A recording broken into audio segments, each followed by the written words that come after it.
Hello everyone, and welcome back to the Calvin Tobin Show. I am your host, Calvin Tobin. Today we have a lot to talk about, so let's get right into it. All right, we had a wild weekend full of crazy sports games, and it was from upsets to shootouts to high-end performances, and it would have been a travesty if you missed any of what transpired. First off, the craziest game to watch was number 1 North Carolina versus number 18 Alabama. Going into this game, both North Carolina and Alabama are coming off their first losses. Alabama lost to Connecticut and North Carolina lost to Iowa State. And what transpired in this game was unbelievable. This game could not have been any closer, and because it was almost literally shot for shot, point for point through the entirety of this game. Now here's what happened.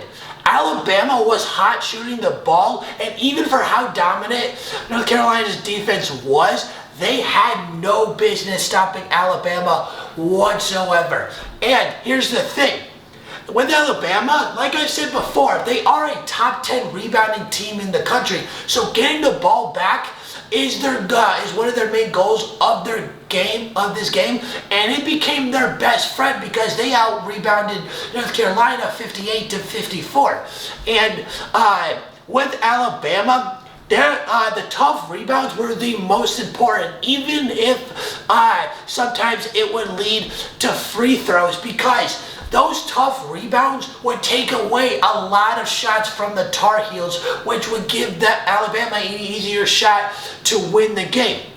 Now, as for North Carolina, their guard, Caleb Love, decided he wanted to be the main shooter of this game, and he did absolutely great because he scored 34 points, but here's the thing, he shot 36 times, and he was making his shots on 36% shooting. Yeah, 34 points is a fantastic game, but sometimes even if it's a good shot, you gotta make sure if it's the best shot, and you gotta look around, because even though that this game was close, that's a lot of missed shots. 13 for 36.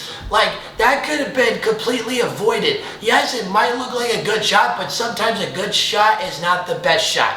And with that happening, it's a good thing that North Carolina had a dominant defense, because a lot of Caleb Love's missed shots were opportunities for Alabama to score the ball. But it's a good thing that they were dominant, because they redeemed that missed shot for multiple steals and multiple blocks in this game. Now here's how insane this game was. This game was tied at 77 at the end of regulation. This game went 4 overtimes, and in the second overtime, Alabama almost had the victory. They almost had it in the second overtime, because it was 89-81 at one point, and there was like a minute 30, minute 45 left on the clock, and it looked like that Alabama was going to end it there. But no, North Carolina kept on going, and they pushed it all the way to the fourth overtime. But unfortunately, Alabama ended up coming out on top, beating the Tar Heels, giving them a back-to-back loss, beating them 103-101. Now, nothing is better than being on top of whatever you want to be on top of in life. Money, success, whatever you want it to be. And Michigan has been on top of Ohio State for the last couple of years, and they have dominated them in back-to-back years. Now, here's what happened in this game. Michigan was unbelievable, but here's the thing. Heisman CJ Stroud, he is ready to go to war in the game. And the game, in my opinion, I believe, is the best rivalry in college football history.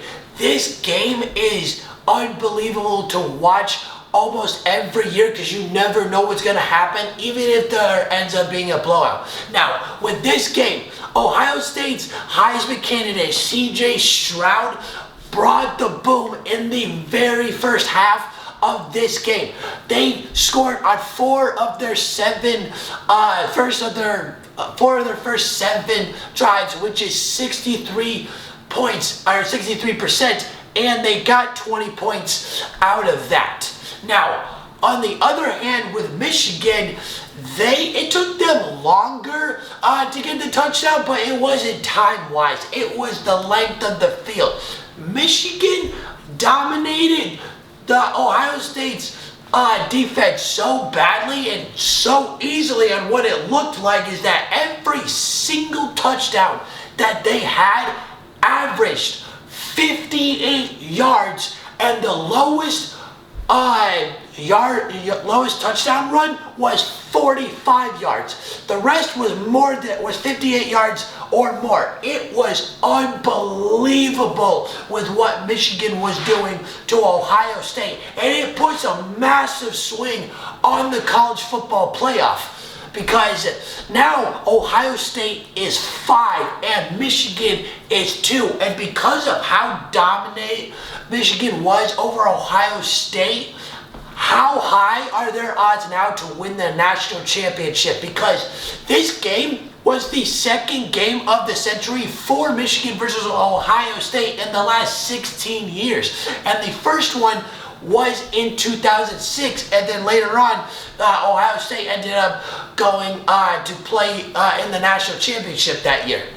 Now, in this game, the most unfortunate thing that we didn't get to watch was a Heisman candidate versus a Heisman candidate. We didn't get a chance to watch C.J. Stroud versus Blake Corum, which no doubt in my mind would have been crazy. But Donovan Edwards for Michigan filled in perfectly for Blake Corum because he destroyed Ohio State's defense himself, because the last 2 touchdowns were in the second half, and it was as long as you could go on the field when you start a drive.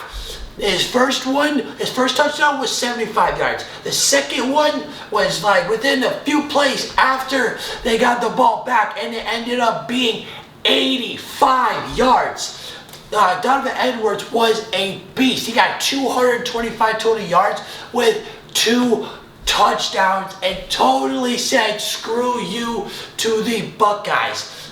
It was insane, and Michigan ended up coming out with the victory 45-23 against Ohio State. And there has been another win in that column, because the Philadelphia Eagles have now improved their record to 10-1 on the season as they beat the Green Bay Packers Sunday night. What transpired in this game is Jalen Hurts himself is truly him, because he torched the Green Bay defense himself and showed no mercy whatsoever. This was a close game, or was it? Now, what happened with Jalen Hurts is that he personally dominated Green Bay by getting 153 passing yards and rushing for 157, throwing 2 touchdowns as well, combining for 310 total yards. And Jalen Hurts has just continued to improve his MVP case, and he's doing it again against the Green Bay Packers. Jalen Hurts is just unbelievable. Now, the first quarter of this game was the craziest part of this entire game, because within the first 6 minutes of this game, the Philadelphia Eagles scored 14 points. Now, their first touchdown was a 4-yard touchdown by Keith Gainwell. Now, the reason that they were able to score so quick was because they got an interception from Aaron Rodgers, and then they were able to get a Miles Sanders 15-yard touchdown. And now, throughout the rest of the game, Jalen Hurts just continued to dominate, and there was nothing that Green Bay's defense could do about it. Now, Aaron Rodgers, he did what he could, and he did keep it close in the first half. Now, but after that, the Eagles just slowly pulled away and just showed you how good they really were. Because with Aaron Rodgers, unfortunately, he went down and got injured in the third quarter, and then we finally get to see Jordan Love on the field in his first big spotlight. And what happened is he ended up bringing the Packers within a close range and scored 10 points in the fourth quarter for the Green Bay Packers. But unfortunately, it did not top the Eagles, and they ended up winning 42-33. Now, this game wasn't exactly close, but the score was. But the Eagles, they're just completely dominant, and now they are 10-1. Will they go 16-1, or are they going to lose more than one game this year? We've got to see, because that Commanders game, that shook up of how we view the Eagles just a little bit on how good they actually are and who they're able to face. But the Eagles have a tough stretch down for the rest of the season. They got to face Dallas. They got to face the Giants a couple of times, and they're fighting for second place, even though they just lost against Dallas. So, are the Eagles truly the best team? Now, other than games, there is one guy right now that is living it up and loving it right now in Dallas, as ROOPE HINTZ has just signed one of the biggest contracts that has been signed from this offseason and into this season. The contract that he signed made him one of the highest paid players in the league.